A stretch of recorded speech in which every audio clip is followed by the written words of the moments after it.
Hi friends, आज हम लोग एक्सप्लेन करने वाले हैं trigonometrical tables and trigonometrical ratios and trigonometrical identities. ये सभी चीज़ को डिफाइन करने वाले हैं और एक्सप्लेन करने वाले all the basics of trigonometry. See, सबसे पहले हम लोग बात करते हैं इंट्रोडक्शंस का। तो यहाँ जो हेडिंग है इंट्रोडक्शंस में आपका क्या लिखा हुआ है, ट्रिग्नोमेट्री। तो यहाँ पे आप देख पा रहे हो क्या, मेजरमेंट ऑफ ट्रायंगल, राइट। तो trigonometry is all about the measuring of triangle. The question is which type of triangle, which is a right angle triangle. तो यानी कि जब भी हम लोग ट्रिग्नोमेट्री में हम स्टडी करते हैं तो आपके ब्रेन में हिट होना चाहिए कि it is always for right angle triangle. See, right angle triangle में क्या होता है, एक होता है आपका 90 डिग्री और बाकी ये जो दो एंगल होते हैं वो क्या होते हैं, एक्यूट एंगल। मतलब 90 से ऑलवेज वो छोटे ही रहेंगे, isn't it? ये दोनों का सम कभी भी 90 को क्रॉस नहीं कर सकता, इसीलिए ये क्या है, एक राइट एंगल ट्राइंगल बन रहा है, राइट। नाउ अब आते हैं हम लोग राइट एंगल ट्राइंगल के कुछ कंसेप्ट पे। तो पहला आता है परपेंडिकुलर। देखिए, जहां पे जिस साइड में आपका 90 डिग्री रहेगा वो पार्ट क्या हो जाएगा, परपेंडिकुलर। मतलब ये परपेंडिकुलर है, ये परपेंडिकुलर है और ये परपेंडिकुलर है। अब क्वेश्चन है, क्या ये भी परपेंडिकुलर हो सकता है? तो yes, it can be A perpendicular, isn't it? But the condition is something different। वो क्या है, अब ये समझिए। तो सबसे पहले हम लोग इस ट्रायंगल में हाइपोटेन्यूज को समझते हैं कि हाइपोटेन्यूज होता क्या है। देखो, हाइपोटेन्यूज को पहचानने का दो मेन कैटेगरीज है, ये स्ट्रेटेजी आप कह सकते हो। पहला, ये 90 के क्या रहेगा, अपोजिट होगा। ये 90 के क्या रहेगा, अपोजिट। तो ये हो गया हाइपोटेन्यूज। 90 का अपोजिट ये है तो ये हो गया हाइपोटेन्यूज। ये 90 है तो इसका अपोजिट हो गया ये, तो ये हो गया हाइपोटेन्यूज। फाइन। अब देखिए, दूसरा है कि परपेंडिकुलर और बेस को कैसे पहचानेंगे। मान लो अगर यहाँ पे कोई एक एंगल दिया हुआ है, सपोज अल्फा, ठीक है, तो यहाँ पे एक एंगल दिया हुआ है सपोज बीटा, और यहाँ पे एक एंगल दिया हुआ है सपोज गामा, ठीक है। और आपको जो क्वेश्चन है वो इसी के रेफरेंस को लेकर है। मतलब आपका कोई भी क्वेश्चन रहेगा विथ रिस्पेक्ट टू अल्फा, अगर आपको कोई क्वेश्चन रहेगा with respect to beta and with respect to gamma, ठीक है। मैंने यहाँ 3 डिफरेंट कंडीशन दिखाया to make you understand which one is perpendicular and which one is base. तो याद रखिएगा, जो भी आपका एंगल ऑफ रेफरेंस होगा उसके सामने का जो साइड होता है वो हमेशा परपेंडिकुलर ट्रीट करा जाता है। तो इसके सामने का कौन सा हो गया, ये, तो ये क्या हो गया, परपेंडिकुलर। ये गामा है, इसके सामने ये हो गया तो ये हो गया परपेंडिकुलर। तो देखिए, जब आपको हाइपोटेन्यूज डिफाइंड हो गया है, परपेंडिकुलर डिफाइंड हो गया है, तो रेस्ट क्या बचता है, बेस। रेस्ट क्या बचेगा यहाँ पे, बेस, और ये क्या बचेगा, base. Hope it is clear now. तो अगर कभी भी आपको परपेंडिकुलर, बेस और हाइपोटेन्यूज में कंफ्यूजन हो, जस्ट मेक इट क्लियर कि कहां पर एंगल ऑफ रेफरेंस है, और हाइपोटेन्यूज जो 90 के अपोजिट है, और दूसरा जो लॉन्गेस्ट साइड है, राइट। अब हम लोग प्रोसीड करते हैं इसके नेक्स्ट पार्ट पे, राइट। नाउ अब है पाइथागोरस थ्योरम। पाइथागोरस थ्योरम में होता क्या है ये समझिए।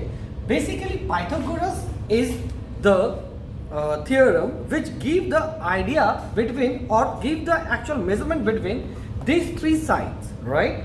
अब कैसे, वो समझिए। तो पाइथागोरस थ्योरम ने क्या रिलेशन दिया, तो यहाँ पे मान लिया ये है थीटा, तो इसके सामने वाला क्या हो जाएगा, परपेंडिकुलर। ये हो गया बेस और ये हो गया हाइपोटेन्यूज। क्लियर। अब हम लोग को क्या है, पाइथागोरस थ्योरम ने क्या रिलेशन दिया, उन्होंने ये कहा था कि अगर हम हाइपोटेन्यूज का स्क्वायर करते हैं, it should be equal to perpendicular square plus base square. यही होगा इसका आपका क्या, पाइथागोरस थ्योरम। और कभी भी अगर आपको ये प्रूफ करने आता है, सपोज आपका 3 साइड दे दिया है, ठीक है, सपोज ये है 3, ये है 4 और ये है 5, और आपसे पूछा जा रहा है कि क्या ये राइट एंगल ट्राइंगल होगा, तो इसका भी प्रूविंग हम पाइथागोरस थ्योरम के हिसाब से करते हैं। तो इसका स्क्वायर कितना हो जाएगा, 25, इसका स्क्वायर कितना होगा, 16, इसका स्क्वायर कितना होगा, 9। तो 9 प्लस 16 कीजिए, कितना आएगा, 25, which is equal to the square of the hypotenuse. तो यानी कि ये एक क्या बन गया, राइट एंगल ट्राइंगल बन गया। तो this is all about Pythagoras theorem.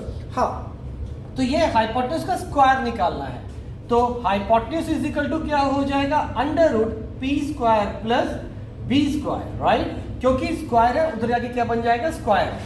इसी को अगर हम थोड़ा मॉडिफाइड करें तो क्या है, right, p square is equal to h square minus b square और p is equal to under root h square minus b square. Simply square था, उधर जाके स्क्वायर रूट बन गया। फिर है आप बेस को भी निकालना चाहें तो बेस का स्क्वायर इज इक्वल टू क्या होगा, hypotenuse square minus perpendicular square. Square है, इक्वल टू को जंप करेगा तो बन जाएगा square root, that is h square minus p square. Hope it is clear. तो ये है आपका पाइथागोरस थ्योरम। अब आगे मूव करते हैं। अब हम लोग देखेंगे कि नोटेशंस ऑफ एंगल, मतलब अभी आपने क्या देखा था, जो पहले का अगर आपने थोड़ा सा वीडियो देखा होगा तो उसमें मैंने बताया था एंगल ऑफ रेफरेंस, मतलब जिसको हम एंगल को रिप्रेजेंट करते हैं, राइट। तो देखिए there is a general form of representation of angle. तो जैसे यहाँ पे पहला रिप्रेजेंटेशन पैटर्न क्या है, थीटा, इसका सिंबॉलिकली होता है ऐसा। ये है फाई, फाई को लिखेंगे like this, alpha like this, beta like this and gamma like this. ये क्या है, कुछ एक कॉमन सिंबल्स हैं, ठीक है। बेसिकली ये ग्रीक लेटर्स होते हैं जो कि हम लोग क्या करते हैं एंगल के रिप्रेजेंटेशन में लिख सकते हैं। सपोज मैं यहाँ पे क्या कर रहा हूँ, इसको मान रहा हूँ angle of reference and I want to represent into the beta side, तो मैं यहाँ लिख दूंगा क्या, beta like this. Fair enough. तो ये हो गया आपका रिप्रेजेंटेशन ऑफ एंगल। नाउ अब हम लोग आते हैं, मूव करते हैं हमारे ट्रिग्नोमेट्रिकल रेशियोज के ऊपर। देखो रेशियो होता क्या है, तो ratio is a comparing quantity. जैसे अगर मुझे आया मैथ्स में 10 आउट ऑफ 5 और किसी को आया 10 आउट ऑफ 10, तो रेशियो क्या हो जाएगा, 2:1 का, यानी कि सामने वाला पर्सन को कितना मिला होगा, 10 और मुझे मिला था 5, तो रेशियो किसका होगा, 2:1 का, इजंट इट। तो रेशियो बेसिकली क्या होता है, ये बेसिकली है क्या, कंपेयरिंग क्वांटिटी। यहाँ पे हम कंपेयर करते किसको, क्वांटिटीज को। अब क्वेश्चन यहाँ पे है कि यहाँ कंपेयर करने लायक क्या है, क्योंकि पाइथागोरस थ्योरम या फिर trigonometry is all about the right angle triangle. तो इसमें हम लोग क्या करेंगे, ट्रिग्नोमेट्रिकल का रेशियोज को हम कैसे देखेंगे। तो यहाँ पर रेशियो को कंपेयर करने के लिए क्या है, यहाँ पे साइड है। तो यहाँ पे आप देखिए एक साइड हो गया परपेंडिकुलर और एक हो गया हाइपोटेन्यूज, इसका रेशियो ले सकते हैं। फिर ले सकते हैं बेस बाय हाइपोटेन्यूज का, यानी कि दिस बाय दिस का, या फिर परपेंडिकुलर बाय बेस का, यही रेशियो हो सकता है। सिमिलरली क्या इसका अपोजिट भी रेशियो हो सकता है, hypotenuse by perpendicular, hypotenuse by base और बेस बाय परपेंडिकुलर, ये भी इसका क्या हो सकता है, रेशियो हो सकता है। तो यानी कि अगर हम इनके साइड के रेशियोज को देखें तो ये सारे रेशियोज हमारे पास बन सकते हैं, राइट। अब देखिए जैसे आपके पापा मम्मी ने आपका नाम दिया, वैसे ही यहाँ पे पाइथागोरस ने इन रेशियो का भी नाम दिया। उन्होंने ये कहा कि परपेंडिकुलर बाय हाइपोटेन्यूज क्या हो जाएगा, it will be sine theta, right. आगे देखते हैं। फिर यहाँ पे हो जाएगा base by hypotenuse cos theta, perpendicular by base, यानी कि perpendicular by base which is equal to tan theta. अब देखिए इसका रेसिप्रोकल हो जाएगा, तो ये बंद बोला जाता है इसको क्या, कोसेक थीटा। ये हो जाएगा आपका सेक थीटा और ये हो जाएगा आपका कॉट थीटा। तो ये याद रखिएगा कि बेसिकली ट्रिग्नोमेट्रिकल रेशियो है क्या, तो ये साइड के रेशियोज का वैल्यू है। तो p/h ले सकते हैं, जिसका नाम दिया गया sine cos b/h tan p/b, and इसका रिवर्स हो जाता है या इनवर्स कह सकते हो, that is cosec theta, sec theta and cot theta. अब आगे मूव करते हैं। अब है आपके पास क्या, स्टैंडर्ड एंगल्स। देखिए ट्रिग्नोमेट्री में स्टैंडर्ड एंगल उनको कहा गया जिसके वैल्यूज क्या हो, वो आप मतलब आपको 1/2 √3/2 के फॉर्मेट में लिख सको, राइट। तो ये देखा जाता है कि स्टैंडर्ड एंगल किस किस को रखा गया, 0 डिग्री को, फिर है आपका 30 डिग्री, फिर है आपका 45 डिग्री, फिर है आपका 60 डिग्री एंड देन 90 डिग्री। तो ये हो गया आपका क्या, कुछ स्टैंडर्ड एंगल्स, ठीक है। ये स्टैंडर्ड एंगल्स को के वैल्यूज को हम कैसे निकालेंगे वो देखते हैं। तो सबसे पहला हमारा सेक्शन आता है क्या, साइन 30, ठीक है, फिर कॉस 30, फिर है tan 30, फिर यहां पे आ जाएगा साइन 60, फिर आ जाएगा cos 60 और tan 60। हम पहले कोशिश करेंगे इनके वैल्यूज को निकालने की कि इनके वैल्यूज होते क्या हैं, राइट। बकायदा मैं आपको रटाऊंगा नहीं, यहाँ पे आपको मैं समझाऊंगा कि ये वैल्यूज आते कहाँ से हैं। हाँ, फिर मैं ट्रिक्स भी दूंगा कि कैसे इन वैल्यूज को याद करने हैं, इजंट इट। क्योंकि देखिए बेसिक जितना स्ट्रांग होगा आप उतना आसानी से कैलकुलेशन सॉल्व कर पाएंगे, राइट। नाउ sin 30, देखो इस एंगल्स को प्रूव करने के लिए सबसे पहले आपको क्या लेना होगा, एक इक्विलैटरल ट्रायंगल लेना होगा। इक्विलैटरल ट्रायंगल क्या होता है, जिसके सभी एंगल्स कितने होते हैं, 60 डिग्री, ठीक है, ये सब कितने होंगे, 60 डिग्री, राइट। और यहां पे क्या होगा, ऑल साइड्स आर इक्वल, तो ये अगर 2 है तो ये भी 2 है और ये भी 2 है। सपोज मैंने क्या किया, यहां से एक परपेंडिकुलर ड्रॉ किया, क्यों, क्योंकि आपको ये पता है ट्रिग्नोमेट्री जो है basically is all about right angle triangle.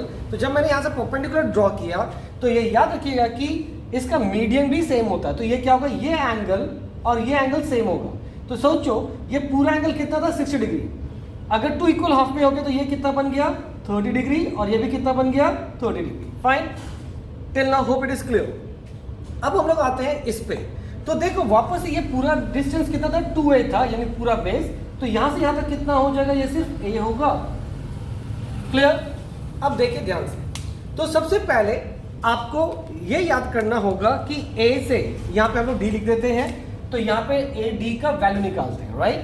अगर आपको याद होगा कि हम लोग d का फॉर्मूला यानी AD का फॉर्मूला यानी हाइट का फॉर्मूला क्या होता है फॉर इक्विलैटरल ट्रायंगल, तो दैट इज वेरी गुड। अगर आपको याद नहीं रहता तो कैसे निकालना होता है वो देखिए। देखो यहां पे 90 डिग्री है, तो 90 डिग्री के अपोजिट क्या होगा, हाइपोटेन्यूज, राइट। और ये क्या है, क्योंकि ये 60 डिग्री एंगल ले रहे तो ये हो गया परपेंडिकुलर, और ये क्या कहलाएगा, बेस, इजंट इट। तो अभी थोड़ी देर पहले मैंने पाइथागोरस थ्योरम बताया था, जिसमें बताया था कि आपको अगर परपेंडिकुलर निकालना है तो इस केस में अगर आपको AD निकालना है तो under root hypotenuse square which is 2a का स्क्वायर माइनस बेस का square, right, that will be, ये हो जाएगा 4a square minus a square, right, which is under root 3a square, that is क्या हो जाएगा बताइए, वेरी गुड, a स्क्वायर से a बाहर आ जाएगा और ये √3 रहेगा, यानी कि ये इसका वैल्यू कितना हो गया, a√3, isn't it? ना अब हम लोग क्या करेंगे, सिर्फ a b d को देखिए, राइट। तो लिखेंगे इन ट्रायंगल ABD, फाइन। तो ये क्या है, राइट एंगल ट्रायंगल है, ABD यहां तक, राइट। नाउ अब देखिए सबसे पहले एंगल ऑफ रेफरेंस किसको लेंगे, 60 डिग्री को, तो यहां पे लेते हैं एंगल ऑफ रेफरेंस। तो रेफरेंस कितना है, एंगल B को लिया हमने which is equal to 60 degree, ठीक है। तो 60 डिग्री मतलब ये सारे वैल्यूज निकल जाएंगे। तो sine theta is equal to क्या था, perpendicular by hypotenuse, isn't it. तो यहां थीटा को रिप्लेस कर सकते हैं किसके साथ, 60 डिग्री के साथ, क्यों, क्योंकि यहां पे एंगल B रेफरेंस लिया है, परपेंडिकुलर। तो एंगल ऑफ रेफरेंस ये है, तो इसके सामने वाला परपेंडिकुलर क्या हो जाएगा, a√3, और हाइपोटेन्यूज कितना है, 2a, ये और ये कट गया तो क्या बचा, √3/2, ठीक है। फिर निकालिए cos 60 degree, that is base by hypotenuse. तो इस अगर ये एंगल ऑफ रेफरेंस है तो इसके सामने वाला ये अगर परपेंडिकुलर है तो ये क्या कहलाएगा, base, which is equal to हो गया a बाई हाइपोटेन्यूज कितना है, 2a, ये कट गया तो बचा 1/2। फिर बचा आपका कितना, tan 60 degree, that is perpendicular by base. तो परपेंडिकुलर अभी हमने क्या लिखा था, a√3, और बेस कितना लिखा था हमने, a, ये और ये काट दी तो क्या बचेगा, √3। तो देखिए साइन निकल गया, कॉस निकल गया, tan निकल गया in term of 60 degree. Similarly we can do for the 30 degree also, right, let's see. अब देखिए क्या करना है आपको, इस केस में आपका एंगल ऑफ रेफरेंस चेंज करके कर दीजिए दिस वन, यानी कि BAD, angle BAD back, right, और इसका वैल्यू कितना आ रहा है, 30 डिग्री। तो जब एंगल ऑफ रेफरेंस इस बार आपने ये लिया तो इसके सामने वाला क्या कहलाएगा, परपेंडिकुलर, और ये क्या कहलाएगा, बेस, और ये तो हाइपोटेन्यूज है ही, क्यों, क्योंकि ये 90 के अपोजिट है और लॉन्गेस्ट है, राइट। तो अब सबसे पहले हम लोग लिखेंगे sine 30 degree, that is perpendicular by hypotenuse. Perpendicular क्या है यहाँ पे, तो एंगल ऑफ रेफरेंस ये, तो इसके सामने परपेंडिकुलर ये, यानी कि a, और हाइपोटेन्यूज क्या है, 2a, a कट गया तो 1/2। फिर करते हैं cos 30 degree is equal to base by hypotenuse. अब देखिए इस ट्राइंगल में रेफरेंस किया था ये, तो ये था बेस, तो यानी कि बेस हो गया a√3 और हाइपोटेन्यूज हो गया 2a, ए और ए कट गया तो बचा √3/2। फिर आता है tan 30 डिग्री, फाइन। तो tan 30 डिग्री क्या हो जाएगा, परपेंडिकुलर बाय हाइपोटेन्यूज है तो यहाँ पे हो जाएगा परपेंडिकुलर बाय बेस, राइट। तो परपेंडिकुलर आपका कितना था a और बेस था 2a, ये कट के हो गया 1/2, राइट। तो ये हो गया आपका साइन कॉस tan का, राइट। और इसका साइन का अपोजिट क्या होता है, रेसिप्रोकल क्या होता है, कोसेक। तो कोसेक हो जाएगा cosec 30 degree is equal to 2, sec 30 degree is equal to 2/√3, just इसका रेसिप्रोकल होता चला जाएगा, राइट। तो वो हम एक टेबल जब बनाएंगे तो उसमें हम बताएंगे कि कैसे वो आ रहा है। फिलहाल अभी इतना ये समझिए। अब हम लोग मूव करते हैं कि 45 कैसे आया, यानी कि 45 डिग्री का एंगल्स का वैल्यू कैसे निकालते हैं। इसमें यानी कि 45 वाले डिग्री में आपको क्या करना होगा, एक ट्राइंगल लेना होगा which is isosceles right angle triangle, मतलब ये दो साइड क्या होना चाहिए, इक्वल होना चाहिए, और यहाँ पे क्या होना चाहिए 90। तो सपोज ये x डिग्री है तो ये भी कितना होगा x डिग्री। तो क्या लिख सकते हैं x plus 90 is equal to 180 degree, which is equal to 2x is equal to 90 degree, sorry 2x is 180 minus 90 degree, और x is equal to 90/2 which is equal to 45 degree. मतलब ये भी आपका कितना हो गया 45 डिग्री, ये भी कितना हो गया आपको 45 डिग्री, राइट। अब मान लिया परपेंडिकुलर आपने लिया था a, क्योंकि ये इक्वल परपेंडिकुलर और बेस है, तो जब ये a होगा तो ये भी कितना हो जाएगा a। तो therefore by using Pythagoras theorem hypotenuse is equal to under root perpendicular square, perpendicular की जगह मैं a लिख सकता हूँ और बेस की जगह भी a लिख सकता हूँ, दैट इज 2a स्क्वायर। तो क्या होगा a स्क्वायर में से a बाहर आ जाएगा तो बचेगा a√2, फेयर एनफ। तो यानी कि हाइपोटेन्यूज कितना हो गया आपके पास a√2। अब नेक्स्ट देखिए क्या लिखा है, देयरफॉर आपको पहले क्या निकालना है sin 45, राइट।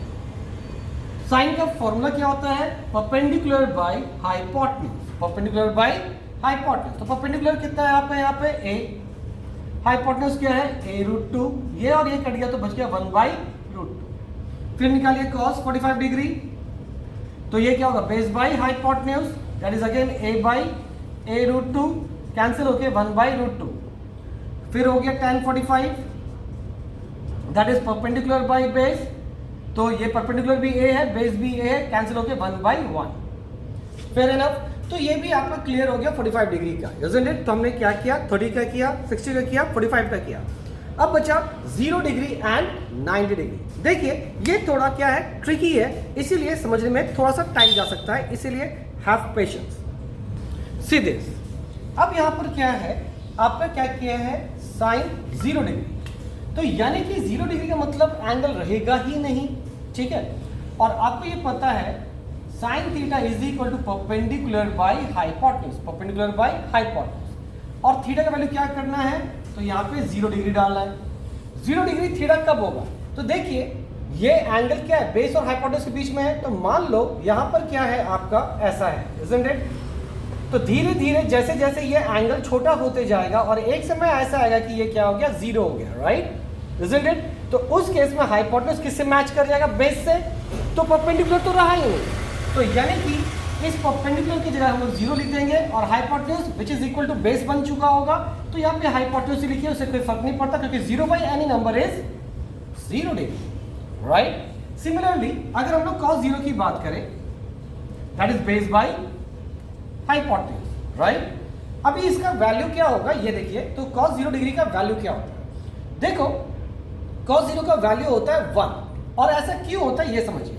अभी ये जो एंगल है, ठीक है, इस हिसाब से ये हो गया परपेंडिकुलर, ये हो गया बेस, isn't it? और ये हो गया हाइपोटेन्यूज। तो जैसे जैसे हाइपोटेन्यूज इधर जाते जाएगा, परपेंडिकुलर तो 0 हो गया, लेकिन जो हाइपोटेन्यूज होगा वो बेस के साथ मैच करेगा, यानी कि बेस इज इक्वल टू क्या हो जाएगा, हाइपोटेन्यूज, राइट।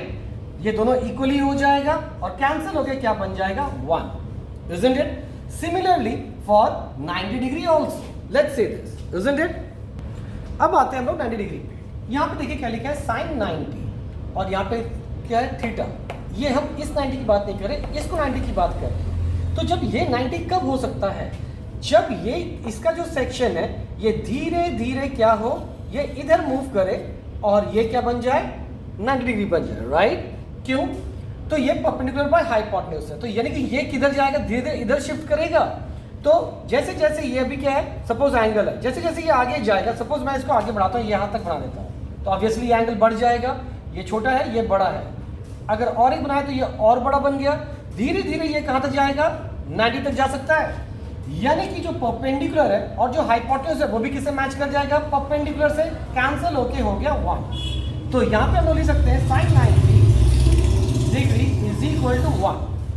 अब हम लोग बात करते हैं cos थीटा का बेस बाय हाइपोटेन्यूज की 90 होगा तो क्या होगा। अब आप देखिए धीरे धीरे वापस से समझिए। अभी तो आपको बेस दिख रहा है, ये परपेंडिकुलर है, ये हाइपोटेन्यूज है, अभी तो आपको बेस दिख रहा है। लेकिन जैसे जैसे हाइपोटेन्यूज को हम नजदीक लेते जाएंगे बेस छोटा होते जाएगा और धीरे धीरे ये बेस क्या हो गया, 0। तो यानी कि हम लिख सकते हैं 0 by hypotenuse is equal to 0, isn't it. तो ये किसका वैल्यू हो जाएगा, cos 90 डिग्री का, इजंट इट। तो hope it is clear now. अब हम लोग मूव करेंगे नेक्स्ट यानी कि ट्रिग्नोमेट्रिकल आइडेंटिटी की तरफ, which is in part 2। Hope it is clear. अगर आपको ये वीडियो अच्छा लगा तो लाइक कीजिए, शेयर कीजिए, सब्सक्राइब कीजिए। एंगल टेबल तो हमारा सारा बेसिक क्लियर हो चुका है। अब टेबल को हम कैसे इजीली समझते हैं, इन पे फोकस करते हैं। देखिए पहला जो टेबल है यानी कि साइन थीटा क्या है, ये अगर आप अच्छे से याद कर लो that is a very good, क्योंकि यहाँ पे 1 2 3 4 5 ही है। तो साइन 0 0 1/2 1/√2 √3/2 और ये हो जाएगा 1। ठीक है, तो यहाँ पे क्या हो रहा है, धीरे धीरे वैल्यूज बढ़ते चले जा रहे हैं 0 से लेके 1 तक, इजंट इट। अब कॉस क्या होगा, इसका जस्ट रेसिप्रोकल कर दीजिए। उधर 1 है, इधर 1, उसके बाद √3/2 तो √3/2, उसके बाद इधर 1/2, इधर भी 1/2, इधर 1/2 है, यहाँ पे कर दीजिए ये 0, इधर 0, फिर इनफ, इजी है। अभी 10 बेसिकली क्या होता है, इन दोनों को डिवाइड कीजिए यानी कि sine theta by cos theta, इनको डिवाइड कीजिए। तो 0/1 इज इक्वल टू 0, 1/2 और √3/2, 2 कैंसिल तो 1/√3, इन दोनों को डिवाइड कीजिए तो 1/√2 बाई 1/√2 कैंसिल कीजिए, कितना होगा 1। इन दोनों को कीजिएगा तो क्या होगा, √3/2 और 1/2 दैट इज √3, और ये हो जाएगा 1/0 which is equal to infinite. अभी क्या होता है, 10 का उल्टा क्या होता है, cot। 10 का उल्टा क्या होगा, cot। तो ये हो गया 0/1 तो 1/0 इनफाइनाइट। 1/√3 का उल्टा रेसिप्रोकल √3, 1 का उल्टा 1, इसका उल्टा कितना होगा 1/√3, और ये था 1/0, it will be 0/1 which is equal to आपका 1 हो जाएगा, राइट, सॉरी 0 हो जाएगा। मैं भी क्या बोल रहा हूं, ये है सेक, ये किसका उल्टा होता है, कॉस का।